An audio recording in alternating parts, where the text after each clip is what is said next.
ang pagkapari ni Kristo gitawag siya the high priest or labawng pari tungod kay dili siya sama sa pagkapari sa mga Israelita kato mga Libita kay naaman to sila'y kanabitang mga tao nga ilang ginikanan. Ang pagkapari ni Kristo gi-relate sa pagkapari ni Melchizedek kanang way sinugdanan kay katos Melchizedek nahimo tong pari panahon ni Abraham nga way nag-ordain niya nga tao.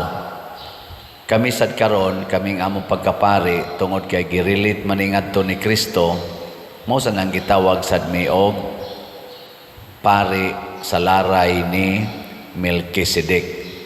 Mao nang way sinugdanan. Ang sinugdanan sa pagkapari mao gyud ang Ginoo.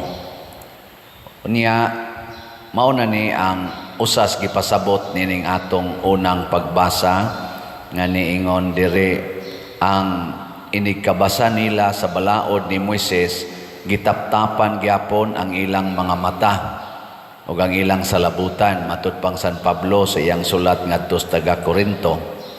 Nganong gitaptapan man kay ang ilang gibasihan maura man ang tawhanon nga pagpanabot, ang pagkapari nga tawhanon. Kay kani manggong pari ang iya aning tumong, ang iyang purpose mao ang pagluwas, kaluwasan. Nya ang kaluwasan naa sa gitagna sa mga propeta. Ang manluluwas mao si Hesus. Nya kung magsigi sila basa ang mga Hudiyo sa kanang naas kasulatan, nya dili sila motuo ni Hesus nga maoy katumanan sa kaluwasan nga gisaad matud pang San Pablo gitaptapan. Mao na kitang tanan na nagtuo ni Hesus wala natataptapi. Unsa na may naa nato ang atong katinawan. Nakahibaw na ta nga si Hesus mao gyud ang atong manluluwas, pari nga manluluwas. Ang mahitabo kung ato na sa ni siyang isipon matud pa ni San Pablo mudanag nato ang kahayag unya magsubay na ta niining maong danag. Unsa man say mahitabo nato mahimo sad tang mga pari ngadto sa uban.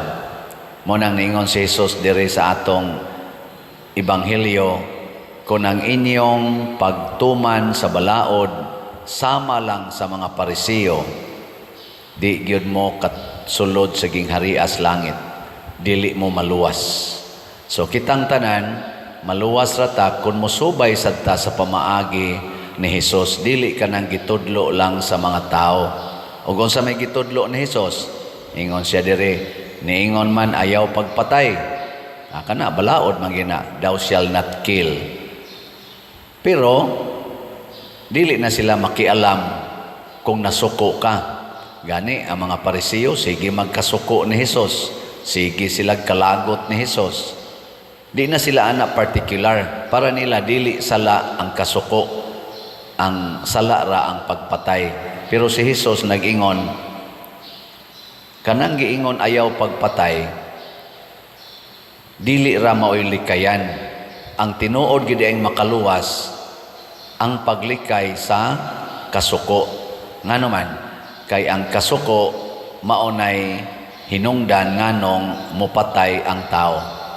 So the cause, kinahanglan gyud nga likayan, dili lang ang effect kadtong pagpatay. Ngilingay mong tupad ing namusaad kang din a masuko. Nguntan ako no, na din ka masuko. Kay ang nakapatay matud pa ni Hesus dadon sa impierno. Ang nasuko sa diay dadon gyapon sa impierno. Muna pananglitan ron, ang imong anak nga babae gi-rape o gipatay sa adik nga inyong silingan. Unsa man, masuko ka sa adik o dili? Masuko dili. Og masuko ka, pariha mong duha mangadto mo sa impierno. Nya unsa man na sakto na nga pagkahatag og balaod ni Hesus o sayop? Naa ba kay katungod nga maglagot og magdumot niining nag-rape og nagpatay sa imong anak? Yes, og tawhanon nga basihanan. Pero adto na ta mo base sa Dios non nga basihanan, wa kay katungod.